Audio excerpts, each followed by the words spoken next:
નમસ્કાર વિદ્યાર્થી મિત્રો, અર્થશાસ્ત્ર વિષયની અંદર આજે આપણે ચેપ્ટર નંબર 1 ચેપ્ટરનું નામ છે અર્થશાસ્ત્રમાં આલેખ. આ પાઠનું બોર્ડની અંદર ગુણભાર જે છે એ 8 ગુણ છે. આપણે આ પાઠને વિદ્યાર્થી મિત્રો ધ્યાનથી સાંભળીએ. સૌપ્રથમ હું આ પાઠને અનુરૂપ થોડુંક કામ કરું છું, એ આપ ધ્યાનથી સાંભળશો. જે એની પ્રસ્તાવના છે આ પાઠની અંદર શરૂઆત કરીએ તો આજના આ વિડીયોની અંદર આપણે 3 પ્રકારના પ્રશ્નો છે અહીં તૈયાર કરશું. એક પ્રશ્ન છે આકૃતિ એટલે શું અને તે શા માટે દોરવામાં આવે છે, આલેખ એટલે શું અને તે શા માટે દોરવામાં આવે છે, અને બંને વચ્ચેનો તફાવત, આકૃતિ અને આલેખ વચ્ચેનો જે તફાવત છે એ પણ બોર્ડની પરીક્ષાની અંદર આ ત્રણેય પ્રશ્ન 2-2 ગુણની અંદર પૂછાઈ શકે છે. 1 ગુણની અંદર એની વ્યાખ્યાઓ પણ પૂછાઈ શકે છે. તો આપ સૌને નમ્ર વિનંતી છે કે આપ આ પાઠને ખૂબ ધ્યાનથી સાંભળશો તો આ પાઠ છે એના પ્રશ્નો જે આપણે જે છે એ તૈયાર કરશું એ સારી રીતે તમે તૈયાર કરી શકશો. શરૂઆત કરીએ એની પ્રસ્તાવનાની.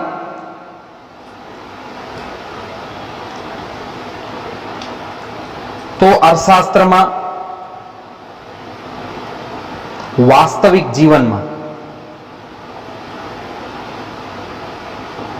કેટલીક આર્થિક ઘટના બનતી હોય છે.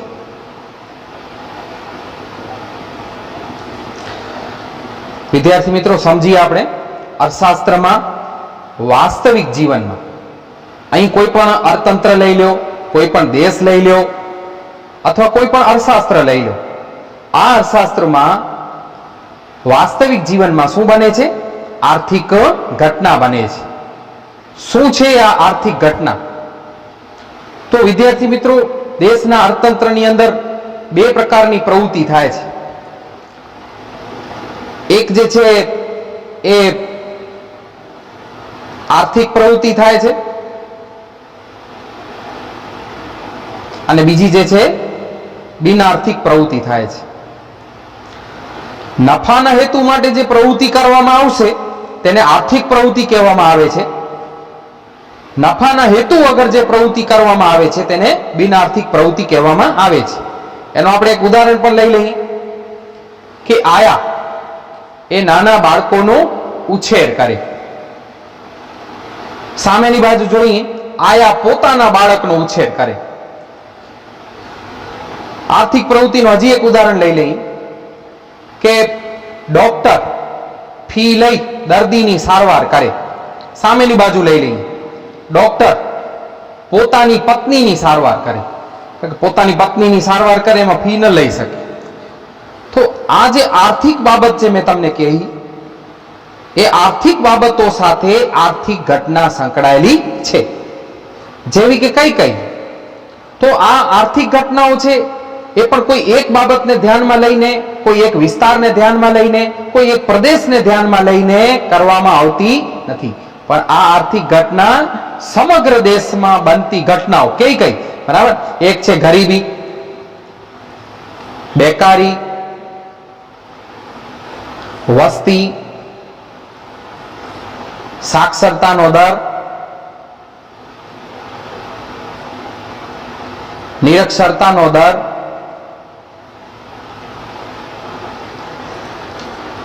આ બધી બાબતોની માહિતી મળશે. આ માહિતી કેવી હશે? આંકડાકીય હશે. આ આંકડાકીય માહિતી ઉપરથી વિશ્લેષણ કરવામાં આવશે. વિશ્લેષણ કઈ રીતે? તો વિદ્યાર્થી મિત્રો હું તમને એક વાત કરું કે છેલ્લે 2011 ની અંદર વસ્તી ગણતરી થઈ હતી. નવી વસ્તી ગણતરીની શરૂઆત થવાની છે.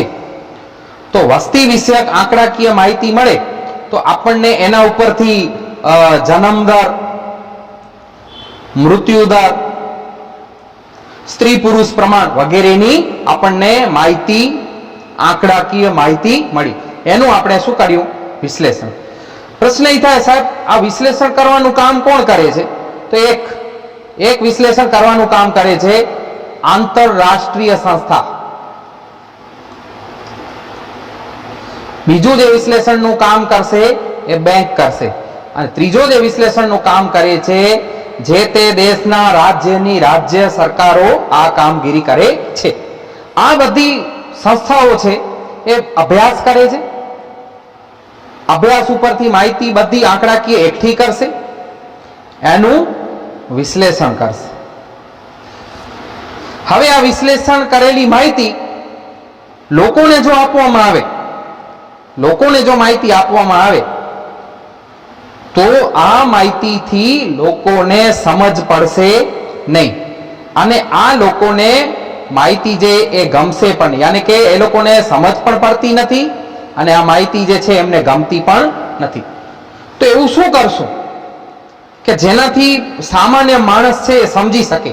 તો આ માહિતીને ચિત્ર દ્વારા રજૂઆત કરવામાં આવશે. ચિત્ર દ્વારા રજૂઆત કરવામાં આવશે તો આ માહિતી જે છે એ લોકોને સમજાશે અને માહિતી એમને ગમશે પણ. વિદ્યાર્થી મિત્રો, આપને ખ્યાલ આવ્યો હશે કે કોઈ પણ માહિતી મળે છે એનું વિશ્લેષણ કરીએ છીએ. આપણી અહીંયા સંસ્થાઓ પણ છે, એ માહિતી મળે છે, વિશ્લેષણ કરે છે, પણ લોકોને એની સમજ પડતી નથી, એ માહિતી ગમતી પણ નથી. ચિત્ર દ્વારા જો એ રજૂઆત કરવામાં આવશે એ માહિતી જરૂર એમને સમજાશે અને ગમશે પણ. જેવી રીતે આપણા દેશની પણ જે છે માહિતી આપનારી સંસ્થાઓ છે, એક છે CSO, સેન્ટ્રલ સ્ટેટિકલ ઓર્ગેનાઇઝેશન, બીજી જે છે સંસ્થા છે ADOL, આ પણ એક સંસ્થા છે, બરાબર, એશિયન ડેવલપમેન્ટ આઉટલુક છે. આ બધી જ માહિતી જે છે એ અભ્યાસ કરે છે, એ વિશ્લેષણ કરે છે, પરંતુ લોકોને સમજાતી નથી, કારણ કે એક સાથે ઘણી બધી માહિતી ભેગી આપવામાં આવે છે, તેથી લોકોને એની સમજૂતી છે મળી શકતી નથી. હું તમને એનું એક ઉદાહરણ પણ દઈ દઉં કે દર વર્ષે આપણા સંસદ ભવનની અંદર જે છે માનનીય નાણામંત્રી બજેટ રજૂ કરે છે, ત્યારે એ જે માહિતી બોલવામાં આવે છે ત્યારે એ માહિતી ઘણાને નથી સમજાતી, પરંતુ બીજા દિવસે જો એ માહિતી જે છે એ વર્તમાન પત્રમાં, ન્યૂઝપેપરની અંદર જ્યારે આવે છે ત્યારે ચિત્ર દ્વારા રજૂઆત કરેલી હોય છે, અને એમાંથી રૂપિયો ક્યાંથી આવશે, રૂપિયો ક્યાં જશે, એની વિસ્તારપૂર્વકની જે છે ચિત્ર દ્વારા રજૂઆત કરેલી હોય છે, અને લોકોને સારી રીતે સમજાય છે. તો વિદ્યાર્થી મિત્રો, આપણે પણ અહીંયા ચિત્ર દ્વારા જે રજૂઆત જે છે એ બે રીતે કરી શકાશે. હા, ચિત્રની રજૂઆત કેટલા રીતે થઈ શકશે? બે રીતે કરવામાં આવશે. હા, એક છે બે રીતની અંદર આપણે જોઈએ તો બે રીત કઈ? તો એક છે આકૃતિ છે અને બીજું છે આલેખ. તો આકૃતિ કોને કહેવાય? સૌપ્રથમ આપણે એની વ્યાખ્યા જોશું. તો એની બહુ સાવ સહેલી વ્યાખ્યા છે, પાકી પણ કરી નાખજો. હા, એની વ્યાખ્યા આ મુજબ છે: અવલોકિત માહિતીનું ચિત્ર દ્વારા પ્રતિનિધિત્વ.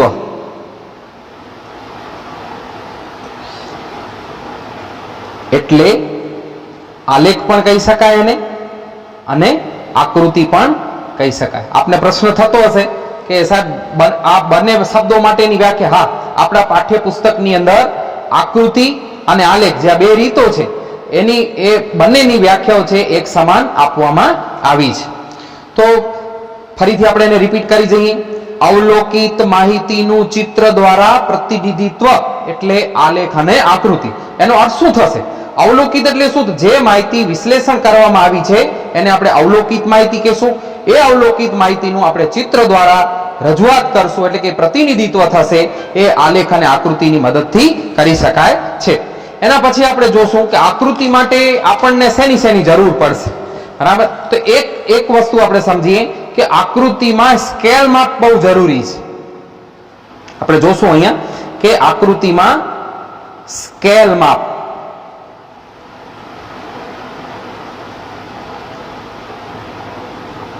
આપણને જરૂરી છે. નંબર 2, પરંતુ અહીંયા એક વસ્તુ ધ્યાન રાખશું કે આકૃતિ દોરવા માટે આંકડા શાસ્ત્રના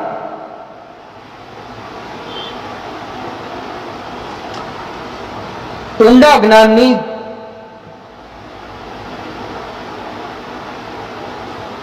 જરૂર નથી. ઊંડા જ્ઞાનની જરૂર નથી. બે માહિતી મેં તમને સમજાવી કે આકૃતિમાં સ્કેલ માપ જરૂરી છે, પરંતુ આકૃતિ દોરવા માટે આંકડા શાસ્ત્રના ઊંડા જ્ઞાનની અહીં કોઈ જરૂરત છે નહીં. હવે આપણે એક પ્રશ્ન થતો હશે કે આકૃતિ ક્યારે દોરી શકાય? તો જ્યારે કોઈ પણ આવૃત્તિ એની માહિતી અસતત હોય. આપણે લખશું અહીંયા, જ્યારે આકૃતિ જે દોરો છો અને એની આવૃત્તિ આપવામાં આવેલી છે તેની માહિતી કેવી હોય? અસતત. એની માહિતી કેવી હોય? અસતત હોય. બીજા શબ્દમાં કહીએ, આપણે એને બીજા શબ્દમાં કહેશું, બરાબર, કે જ્યારે માહિતી સ્વયં સ્પષ્ટ હોય. શબ્દ શું લખશું આપણે? જ્યારે માહિતી સ્વયં સ્પષ્ટ હોય ત્યારે આકૃતિ દોરવામાં આવશે. વિદ્યાર્થી મિત્રો, આપને ખ્યાલ આવ્યો હશે, જ્યારે આકૃતિ દોરવામાં આપવામાં આવેલી આવૃત્તિ એની માહિતી અંદર જે લખેલી હશે એ કેવી હોય? અસતત હોય. બીજા શબ્દમાં કહેશું સ્વયં સ્પષ્ટ હોય ત્યારે શું દોરવામાં આવશે? આકૃતિ. આપને પ્રશ્ન થતો હશે કે અસતત એટલે શું? તો જેની આપણે ધોરણ 10 માં પણ આ ભણી આવ્યા છે આંકડા શાસ્ત્રના ચેપ્ટરની અંદર, કે જેની વર્ગ લંબાઈ જે છે સરખી ન હોય એને એ માહિતીને શું કહેવાય? અસતત કહેવાય. દાખલા તરીકે હું તમને એક ઉદાહરણ આપું અસતતનું. આપણે એક ઉદાહરણ લઈએ, 0 થી 10, 10 થી 18, 18 થી 25. તમે જોઈ શકો છો અહીં વર્ગ લંબાઈ સરખી નથી. એવી રીતે બીજી માહિતી હોય છે સતત, બરાબર, 0 થી 10, 10 થી 20, 20 થી 30. આની વર્ગ લંબાઈ સરખી છે તો એના માટે આલેખ દોરાશે, એ આપણે હવે સમજશું. અસતત માહિતી અહીંનું જે છે એ વર્ગ લંબાઈ સરખી હશે નહીં. તો આપણે અહીં ખ્યાલ આવ્યો હશે કે જ્યારે આકૃતિ આપવામાં આવેલી આવૃત્તિ, એ આવૃત્તિની જે માહિતી છે અસતત હોય ત્યારે આપણે આકૃતિ દોરવામાં આવે છે. બીજા શબ્દમાં કહેશું, જ્યારે માહિતી સ્વયં સ્પષ્ટ હોય એના માટે આકૃતિ દોરવામાં આવશે. તો આ એના મુદ્દા થયા. હા, હવે પ્રશ્ન એ થશે કે એનો ઉપયોગ ક્યાં કરવામાં આવે છે? ઉપયોગ ક્યાં થશે? તો નંબર 1, બરાબર, કે જે કંપનીઓ છે, કંપનીઓ, બરાબર, એ વિજ્ઞાપન આપવા માટે, વિજ્ઞાપન આપવા માટે, વિજ્ઞાપન એટલે શું? જાહેરાત. શું કરવા માટે? વિવિધ જાહેરાત કરવા માટે છે એ વિજ્ઞાપનનો આપવા માટે આકૃતિનો ઉપયોગ કરે છે. નંબર 2, રાજ્ય છે એ રાજ્યને માહિતી આપવા માટે, રાજ્યની સરકારને માહિતી, રાજ્યની સરકાર લોકોને માહિતી આપશે. તો બીજા મુદ્દામાં લખી શકાય, રાજ્યને માહિતી આપવા માટે શેનો ઉપયોગ કરવામાં આવશે? આપણે આકૃતિની મદદથી લોકોને સમજાવી શકાશે. વિદ્યાર્થી મિત્રો, બીજું પણ એમાં તમને કહું કે જે સામાજિક સંસ્થાઓ છે, બરાબર, એડ્સ વિશેની ને ઘણી બધી જાગૃતિ ફેલાવવા માટે એ માહિતી જે છે આપતી હોય છે. એડ્સ વિશેની જાગૃતિ ફેલાવશે કે એડ્સ કઈ રીતે ફેલાય છે, કઈ રીતે એને ઘટાડવું જોઈએ, બરાબર. આ ઉપરાંત રાજ્યની સરકાર જે છે એ, એક ઉદાહરણ લઈએ તો કે આરોગ્ય વિભાગ છે, તો આરોગ્ય વિભાગમાં માતા મૃત્યુ દર કેટલું છે, બાળ મૃત્યુ દર કેટલું છે, એની આંકડાકીય માહિતી જે છે આપી શકે છે, બરાબર. વૃક્ષ અભિયાન, એની પણ છે માહિતી આપી શકાય છે, બરાબર. તો ઉપયોગ એના 2 છે. વિજ્ઞાપન આપવા માટે કંપનીઓ એનો ઉપયોગ કરે છે, અને રાજ્ય છે વિવિધ પ્રકારની માહિતી આપવા માટે એનો ઉપયોગ કરે છે. એના વિશે પણ આપણે વિસ્તૃત માહિતી જોઈ. હવે એવી જ રીતે આપણે જે બીજું જે છે એ બીજી રીત છે, બીજી, બરાબર, એના વિશે આપણે અભ્યાસ કરશું. તો બીજી રીત છે એની અંદર જે છે આપણી છે આલેખ. વ્યાખ્યા સરખી જ છે. ફરીવાર આપણે અહીંયા લખશું, અવલોકિત માહિતીનું ચિત્ર દ્વારા પ્રતિનિધિત્વ એટલે આલેખ.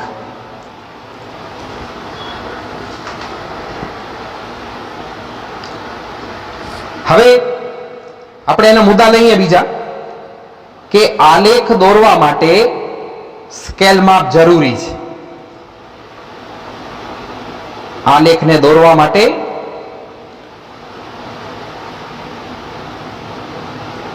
ચોક્કસ સ્કેલ માપ જરૂરી છે.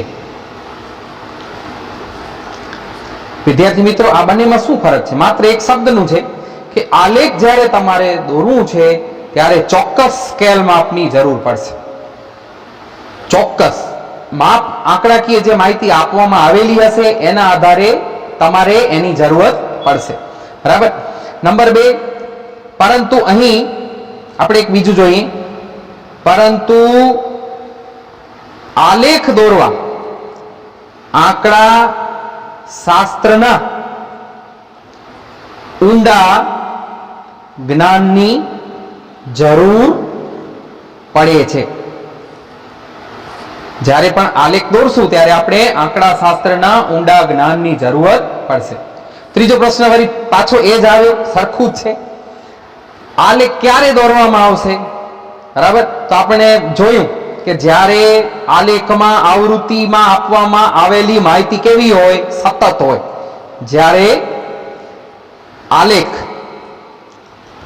બરાબર, એની અંદર જે આવૃત્તિ આપવામાં આવેલી હોય એની માહિતી કેવી હોય? સતત હોય. કેવી હોય? સતત. સતત વિશે આપ જાણી ગયા. આપણે અહીંયા ઉદાહરણ પર લખ્યો છે, બરાબર, કે જેની વર્ગ લંબાઈ સરખી હોય એવી માહિતીને શું કહેવાય? સતત કહેવાય. બરાબર. તો એના માટે જે છે એનો ઉપયોગ કરવામાં આવશે. પછી વાત કરશું આપણે કે આલેખ છે એ દોરવા માટે શેની જરૂર પડે? ગ્રાફ પેપર પર જ દોરી શકાશે. આલેખ શેમાં દોરી શકાશે? ગ્રાફ. તો ગ્રીન કલરની લીટી વાળું આવે છે, આપ જાણતા પડશો. બરાબર. એના ઉપર દોરવામાં આવે છે. બરાબર. આકૃતિ જે છે એ ગ્રાફ પેપર ઉપર દોરવામાં આવતી નથી. પછી વાત કરશું આપણે એનો ઉપયોગ ક્યાં કરવામાં આવે છે. બરાબર. તો મોટા મોટા જે સંશોધનકાર છે, બરાબર, સંશોધન કરવા માટે એ આલેખનો ઉપયોગ કરે છે. આ ઉપરાંત અભ્યાસ કરવા માટે વિદ્યાર્થીઓ જે છે એ વિવિધ પ્રકારના ક્ષેત્રોનો અભ્યાસ કરવો હોય એના માટે પણ જે છે એ આલેખનો ઉપયોગ કરવામાં આવે છે. હવે વિદ્યાર્થી મિત્રો, આપણે ત્રીજો પ્રશ્નની 2 પ્રશ્ન આપણા થઈ ચૂક્યા અહીંયા. એક, આકૃતિ એટલે શું, તે શા માટે દોરવામાં આવે છે? બીજો પ્રશ્ન આપણો આ મુજબનું થયો, આલેખ એટલે શું અને તે શા માટે દોરવામાં આવે છે? તો આપણે એના બધા મુદ્દા લખ્યા છે, ઉપયોગ પણ આપણે અહીંયા લખેલા છે. હવે આપણે એના તફાવત વિશેની વાત કરશું. તો વિદ્યાર્થી મિત્રો, આપણે તફાવતની વાત કરીએ અહીંયા કને.